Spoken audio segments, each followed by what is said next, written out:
السلام علیکم ورحمۃ اللہ وبرکاتہ۔ الحمد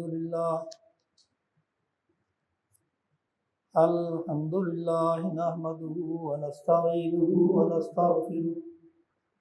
ونؤمن به ونتوکل علیہ ونعوذ باللہ من شرور انفسنا ومن سیئات اعمالنا من يهده الله فلا مضل له ومن يضلل فلا هادي له وأشهد أن لا إله إلا الله وحده لا شريك له وأشهد أن محمدا عبده ورسوله اللهم صل على محمد وعلى آل محمد كما صليت على إبراهيم وعلى آل إبراهيم إنك حميد مجيد اللهم بارك على محمد وعلى آل محمد كما باركت على إبراهيم وعلى آل إبراهيم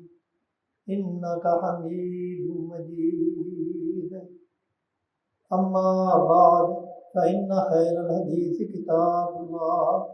وخير الهدي هدي محمد صلى الله عليه وسلم وشر الأمور محدثاتها وكل محدثة بدعة وكل بدعة ضلالة وكل ضلالة في النار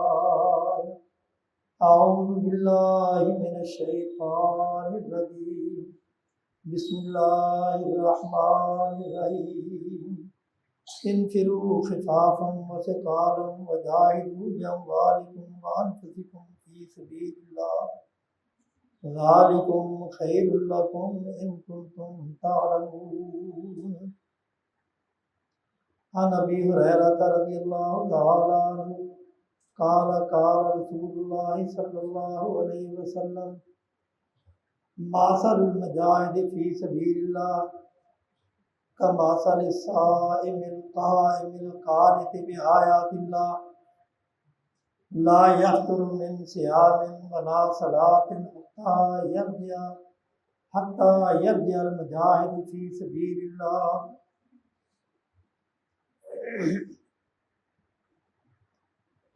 ہر قسم کی تعریفیں، بڑھائیں، کبریائیں اللہ وحدہ لا شریک کے لیے، جو اس کائنات کا خالق، مالک، مدبر امور ہے۔ بے شمار اور ان گنت درود و سلام ہوں سید القونین خاتم النبیین محمد الرسول اللہ صلی اللہ علیہ وسلم کی ذات گرامی پر۔ یہ جو ایک آیت میں نے تلاوت کی ہے، 10واں پارہ سورہ توبہ کی ایک آیت ہے، جس میں اللہ تعالیٰ اہل ایمان کو یہ حکم دیتے ہیں انفروا خفافا وثقالا وجاہدوا باموالکم وانفسکم فی سبیل اللہ۔ تم چاہے خوشی سے یا مجبوراً تمہیں جہاد کے لیے نکلنا چاہیے، تم جہاد کرو اپنے مالوں کے ذریعے، اپنی جانوں کے ذریعے، یہ تمہارے لیے بہتر ہے اگر تم جانتے ہو۔ رسول اللہ صلی اللہ علیہ وسلم کا فرمان ہے، آپ نے فرمایا اللہ کے راستے میں جہاد کرنے والے کی مثال ایسے ہے جیسے کوئی شخص روزہ رکھ کے وہ قیام کرتا ہے اور اتنا لمبا قیام کرتا ہے، ان میں اللہ کی آیات، قرآن کی آیات تلاوت کرتا ہے کہ وہ قیام کرتا ہوا تھکتا ہی نہیں،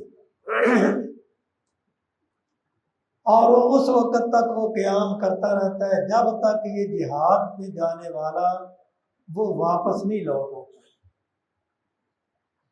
تو رسول اللہ صلی اللہ علیہ وسلم نے فرمایا کہ مجاہد کو بغیر قیام کرنے کے، بغیر روزہ رکھنے کے ان تمام اعمال کا ثواب اللہ تعالیٰ دیں گے۔ جہاد بہت بڑا عمل ہے، اور اگر آپ قرآن کا مطالعہ کرتے ہیں تو آپ کو یہ پتہ چلے گا کہ رسول اللہ صلی اللہ علیہ وسلم کی بعثت کا مقصد اللہ تعالیٰ نے جو بیان کیا ہے وہ اللہ کے کلمے کو بلند کرنا،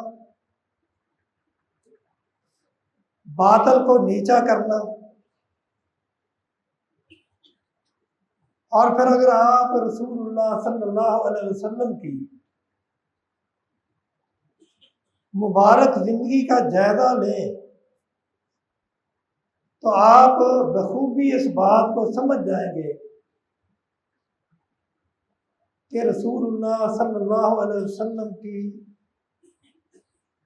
ساری تک و دو، ساری کوشش اور محنت اس بات میں تھی کہ اللہ تعالیٰ کے اس دین کو باطل ادیان پر غالب کر دیا جائے، اس کا غلبہ ہو جائے۔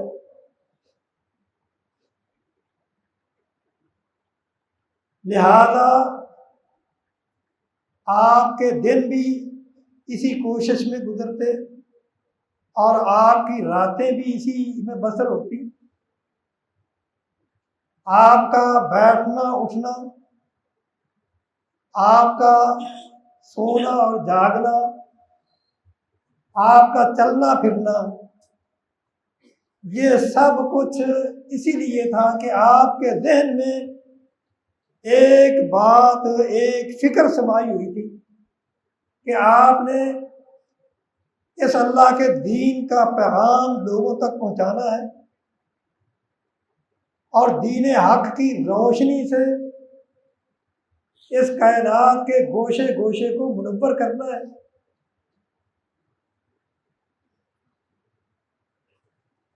اور اللہ تعالیٰ نے آپ کو اس مقصد میں کامیاب ہونے کے لیے جہاد کا حکم دیا، یعنی اللہ تعالیٰ نے فرما دیا کہ اگر آپ اس مقصد میں کامیاب ہونا چاہتے ہیں تو آپ کو جہاد کرنا ہوگا۔ قرآن کی سینکڑوں آیات میں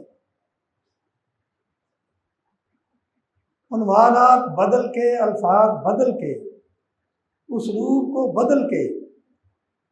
اس بات کو بیان کیا گیا ہے کہ اگر آپ اس حق کی ابدی سچائیوں کو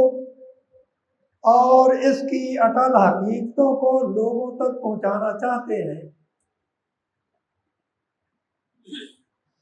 تو ان چیزوں کے لیے جہاد کے سوا کوئی راستہ، کوئی طریقہ، کوئی نسخہ نہیں۔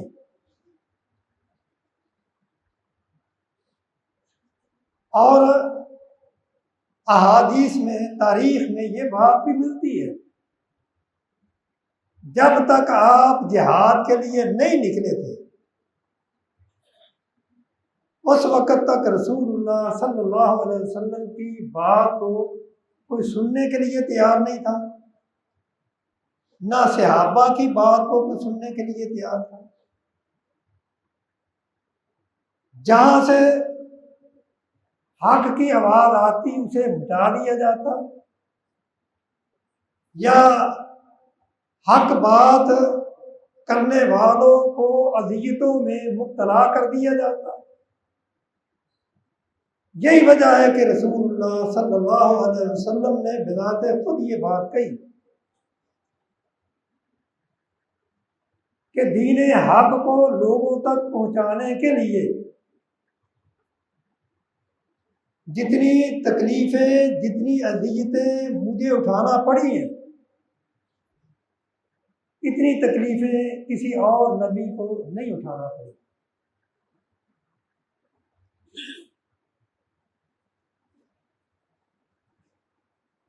حتیٰ کہ جب آپ اور صحابہ ہجرت کر کے مدینہ میں آ گئے تو اس حق کی آواز کو دبانے کے لیے کفار مکہ اپنی پوری تیاری کر کے میدان بدر میں آ کے ڈیرے جما کے بیٹھ گئے اور رسول اللہ صلی اللہ علیہ وسلم کو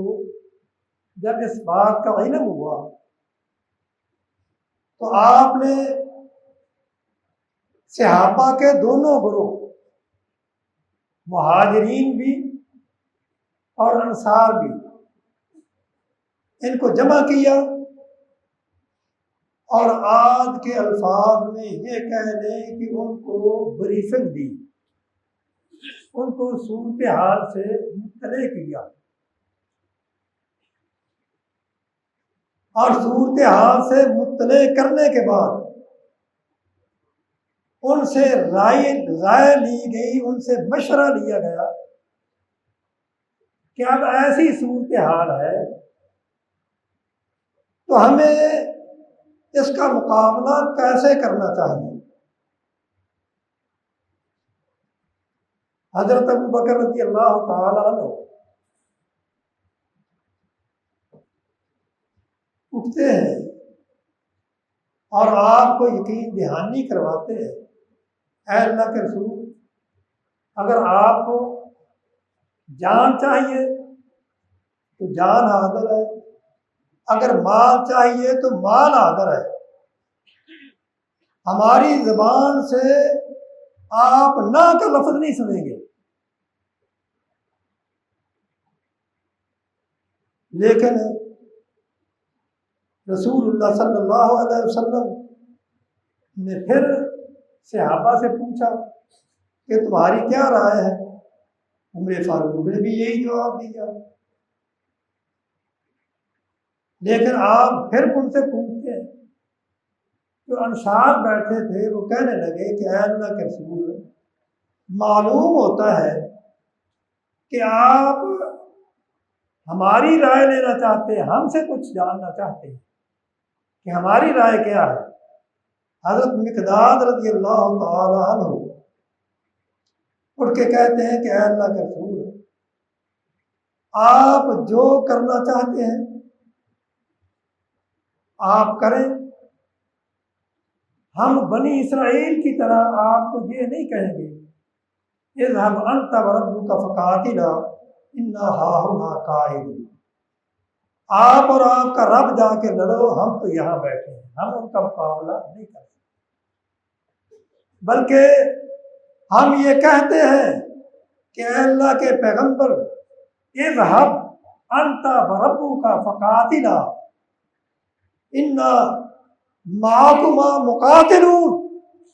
اے پیارے ہم آپ کو یہ کہتے ہیں کہ آپ اللہ کے راستے میں نکلیں، ہم آپ کے ساتھ ہیں، اور جہاں آپ کا پسینہ گرے گا ہم اپنے خون بہا لیں گے.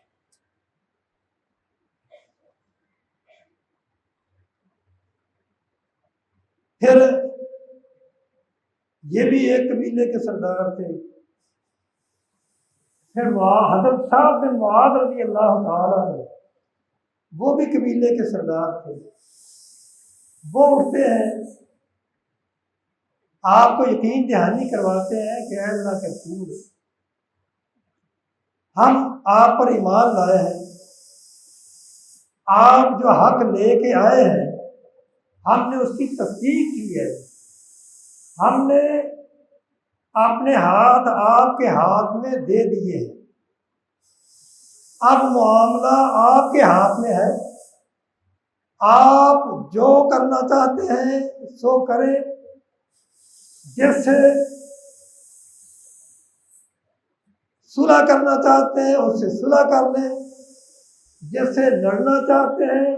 آپ لڑیں، ہم آپ کے ساتھ ہیں۔ حتیٰ کہ اگر آپ ہمیں برق العباد تک جانے کے لیے کہیں گے تو ہم میں سے کوئی پیچھے نہیں رہے گا۔ اور یہ بات بھی نہیں، بلکہ آپ اگر ہمیں سمندر میں چھلانگ لگانے کا کہیں گے تو ہم میں سے کوئی پیچھے نہیں رہے گا، اور نہ آپ سے یہ پوچھے گا کہ مقصد کیا ہے۔ آپ کا حکم ہونا چاہیے، ہم آپ کے حکم کی تعمیل کریں گے۔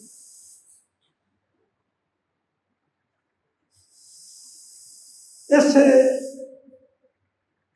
جو بات سمجھ میں آئی، کیونکہ اللہ تعالیٰ فرماتے ہیں لَقَدْ كَانَ لَكُمْ فِي رَسُولِ اللَّهِ أُسْوَةٌ حَسَنَةٌ،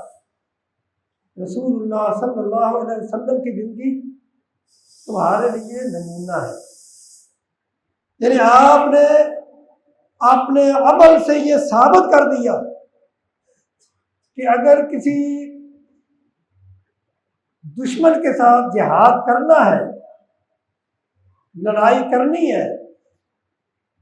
تو پہلے پوری قوم کو اعتماد میں لینا چاہیے، ان سے مشورہ کرنا چاہیے۔ یعنی آپ نے دونوں گروہ، یعنی اس وقت دو ہی گروہ تھے، ایک مہاجرین کا تھا اور ایک انصار کا تھا۔ آپ نے دونوں گروہوں کو جمع کر کے پوچھا، دونوں گروہوں کے لیڈروں نے آپ کو یقین دہانی کروائی۔ اسی طرح ایک جنگ نہیں، اس کے بعد جنگ احد ہوئی تو وہاں بھی یہی حال تھا۔ وہاں بھی آپ نے کفار کے مقابلے سے نکلنے سے پہلے پوری قوم کو اعتماد میں لیا۔ لہذا اس میں ہماری حکومتوں کے لیے یہ سبق ہے کہ جہاد کا فریضہ یہ تمہارے ذمے ہے، جہاد حکومت نے کرنا ہے، جہاد افراد نے کرنا ہے، لیکن افراد کی اور حکومت کی یہ ذمہ داری ہے کہ پوری قوم کو،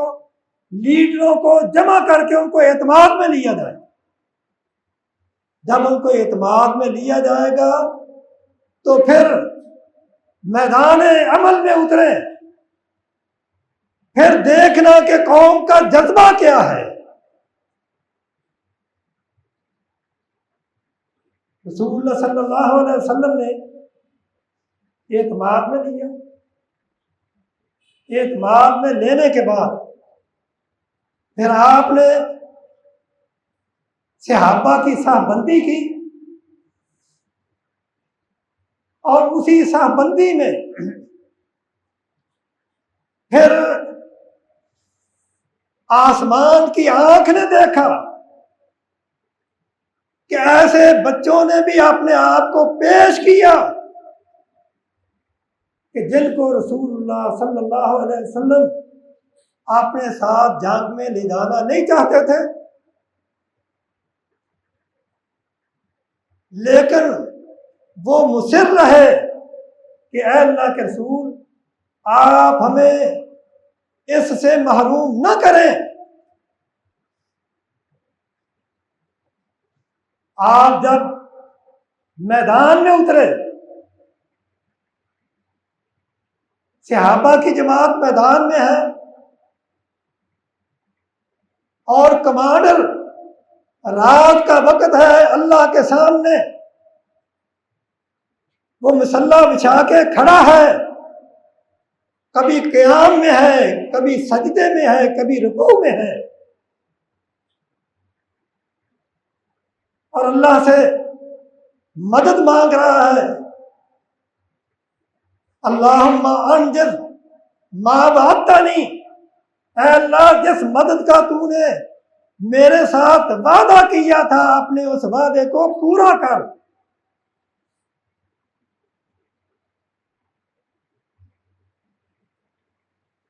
کیوں یہ بات آپ نے کیوں کہی؟ اس لیے کہ آپ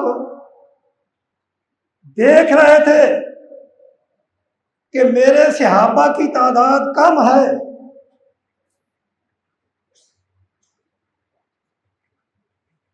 اسلحہ نہیں ہے، افرادی قوت کم ہے، اسلحے کی کمی ہے، اور اس کمی کو پورا کرنے کے لیے آپ نے رب کا دروازہ کھٹکھٹایا۔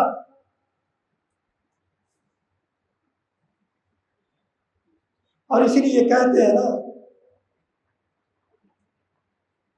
اگر پہلو میں ہے دل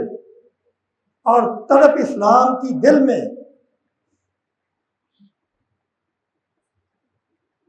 برس سکتا ہے ابر رحمت پروردگار اب بھی، فضائے بدر پیدا کر، فرشتے تیری نصرت کو اتر سکتے ہیں قطار اندر قطار اب بھی۔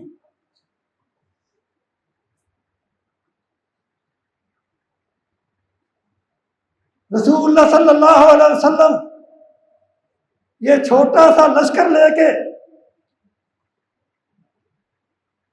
میدان میں اترتے ہیں اور اپنے رب سے یہ دعا کرتے ہیں، اللہم انجزنی ما وعدتنی، اللہم انہم حفاۃ فاحملہم وعراۃ فالبسہم وجیاع فاشبہم وعائلۃ فاغنہم بالفضل کا۔ اے اللہ یہ کمزور ہیں، ان کے پاس اسلحہ نہیں ہے، اور آخر میں ایک عجیب بات آپ کہتے ہیں، اللہم ان یہلک ہذہ العصابۃ من اہل الاسلام لا تعبد فی الارض۔ اے اللہ میں جو کچھ میرے پاس پونجی تھی میں نے لا کے اس میدان میں کھڑی کر دی ہے، اگر آج یہ جماعت ہلاک ہو گئی تو تیری عبادت کرنے والا دنیا میں کوئی نہیں رہے۔ اذ تستغیثون ربکم فاستجاب لکم انی ممدکم بألف من الملائکۃ مردفین وما جعلہ اللہ الا بشریٰ ولتطمئن بہ قلوبکم وما النصر الا من عند اللہ ان اللہ عزیز حکیم۔ اللہ تعالیٰ فرماتے ہیں وہ وقت یاد کرو جب تم اپنے رب سے مدد مانگ رہے تھے،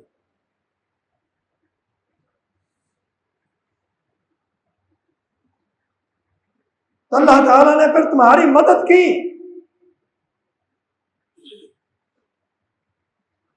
اذ یغشیکم النعاس امانۃ، اللہ تعالیٰ فرماتے ہیں کہ ہم نے پھر ہر طرح سے تمہاری مدد کی، اور فرشتوں کو یہ کہا اذ یوحی ربک الی الملائکۃ انی معکم فثبتوا الذین آمنوا سألقی فی قلوب الذین کفروا الرعب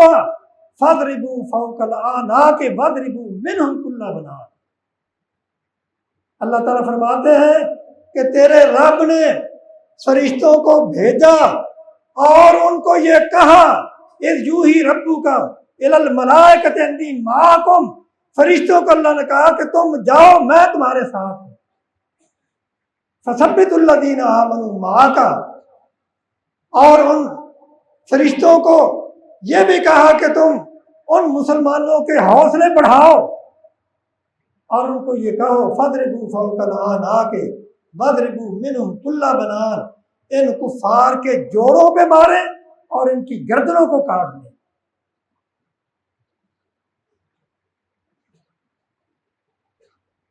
یہ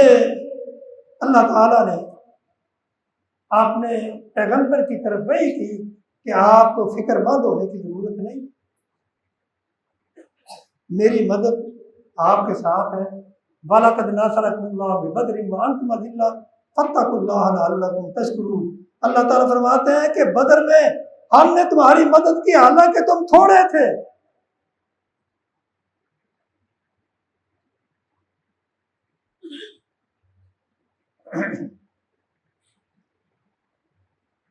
یہ لشکر ساری دنیا سے انوکھا تھا، نرالا تھا کہ اس لشکر کا افسر ایک کالی کملی والا تھا۔ اب کیا تھے ان کے پاس؟ تھا کیا؟ تھے ان کے پاس 2 گھوڑے، 6 زرہیں، 8 شمشیریں۔ بدلنے آئے تھے یہ لوگ دنیا بھر کی تقدیریں۔ یعنی ایک طرف 1000 آدمی ہو اور ہر طرح سے مسلح ہو، اور ایک طرف 313 ہوں اور ان کے پاس 2 گھوڑے ہوں، 6 گھوڑے ہوں، 8 تلواریں ہوں، ان کا اور ان کا کیا مقابلہ؟ لیکن اللہ تعالیٰ فرماتے ہیں کہ ہم نے پھر دنیا کو دکھایا، اور اسی میدان میں وہ بچے جو اپنی ایڑیاں اونچی کر کے اپنے آپ کو بڑا ظاہر کر رہے تھے، رسول اللہ صلی اللہ علیہ وسلم نے فرمایا کہ تم چلے جاؤ، تم ابھی بچے ہو۔ تو وہ کہنے لگے اے اللہ کے رسول، ہم تو اپنی والدہ سے بڑی مشکل سے اجازت لے کے آئے ہیں، اگر ہم واپس جائیں گے تو کس منہ سے واپس جائیں گے؟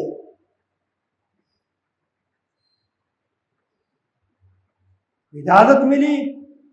چاہے ایک کو آپ نے اجازت دی، دوسرے نے کہا کہ اللہ کے رسول اگر بڑے بھائی کو اجازت دی ہے تو میرا اس سے مقابلہ کروا لو، اگر میں کشتی میں اس کو گرا دوں پھر جس طرح اس کو قبول کیا ہے مجھے بھی قبول کرنا۔ یہ جذبہ تھا نا، یہ جذبہ کیوں پیدا ہوا؟ یہ جذبہ قوموں میں اس وقت پیدا ہوتا ہے جب حکمران اپنی قوم سے مشورہ کرتے ہیں، قوم کو اعتماد میں لیتے ہیں۔ اب ہمیں نہیں پتا کہ ہماری حکومت نے ایسے موقع پہ اپنی قوم کو اعتماد میں لیا ہے یا نہیں، کیونکہ اخباروں میں یہی خبریں آتی ہیں کہ حکومت کو قوم کو اعتماد میں لینا چاہیے۔ مطلب یہ ہے کہ اپوزیشن اور حکومت 2 گروہ ہیں، ان کو مل بیٹھنا چاہیے، اتفاق کرنا چاہیے۔ جب قوم متفق ہوتی ہے تو اللہ کی طرف سے مدد ملتی ہے۔ یہی بچے میدان میں اترتے ہیں۔ عبد الرحمن بن عوف رضی اللہ تعالیٰ عنہ فرماتے ہیں کہ میدان جنگ تھا، میں کفار کے مقابلے میں کھڑا اپنے دائیں بائیں دیکھ رہا تھا کہ میرے دائیں بائیں کون سے نوجوان ہیں تاکہ ضرورت پڑنے کے وقت ان کو پکارا جائے، ان کو بلایا جائے، ان سے مدد حاصل کی جائے۔ لیکن میں نے دائیں دیکھا اس طرف ہی بچہ تھا، بائیں دیکھا اس طرف ہی بچہ تھا، لیکن میرے دیکھتے دیکھتے وہ فوراً میرے پاس آتے ہیں دونوں، وہ اسے پوچھتے ہیں کہ اے چچا ہمیں ابو جہل کا بتائیں وہ کہاں ہے؟ وہ کہتے ہیں میں نے دونوں کی بات سن کے بڑا حیران ہو گیا کہ یہ بچے ہیں، یہ کیا کریں گے؟ میں نے پوچھا کہ تم ابو جہل کو کیا کہنا چاہتے ہو؟ انہوں نے ایک ہی بات کہی، اے چچا ہم نے سنا ہے وہ ہمارے نبی کو گالیاں دیتا ہے، آج یا ہم رہیں گے یا وہ رہے گا، آج ہم اس کو جہنم میں رسید کر کے رہیں گے۔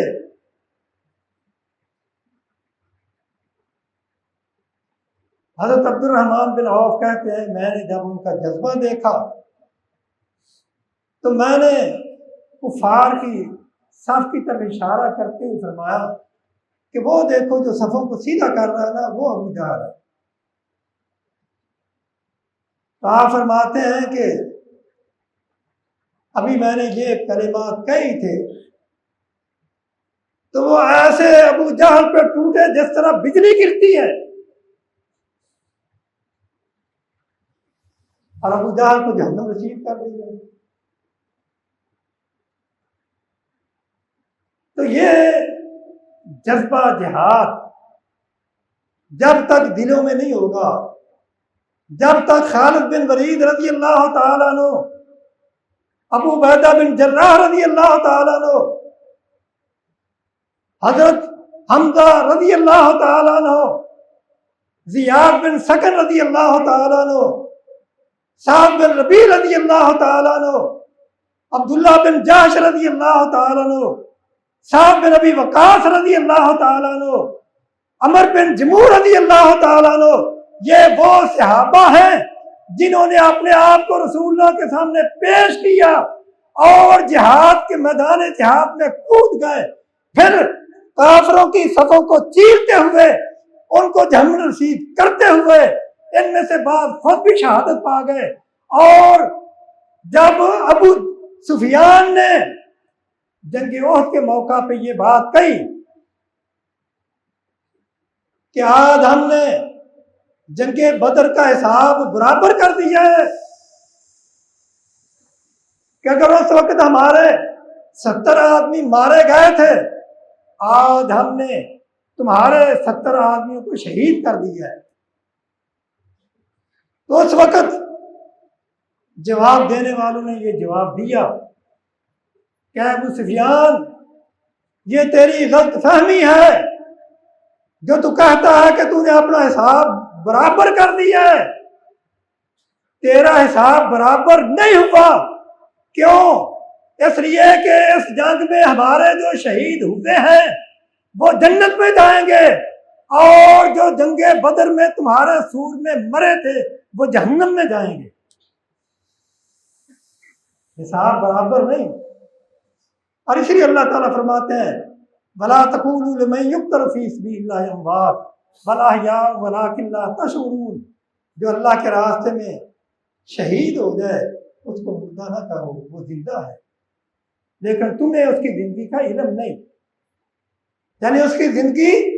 تمہاری زندگی جیسی نہیں، زندہ ہے لیکن اس کی زندگی کو اللہ جانتا ہے کس طرح زندہ ہے،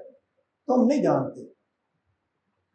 وَلَنَبْلُوَنَّكُمْ بِشَيْءٍ مِّنَ الْخَوْفِ وَالْجُوعِ وَنَقْصٍ مِّنَ الْأَمْوَالِ وَالْأَنفُسِ وَالثَّمَرَاتِ وَبَشِّرِ الصَّابِرِينَ۔ اللہ تعالیٰ فرماتے ہیں کہ میں تمہارا امتحان لوں گا، تمہیں تکلیف پہنچائی جائے گی، صحابہ کو بھی پہنچائی گئی نا، یعنی بدر میں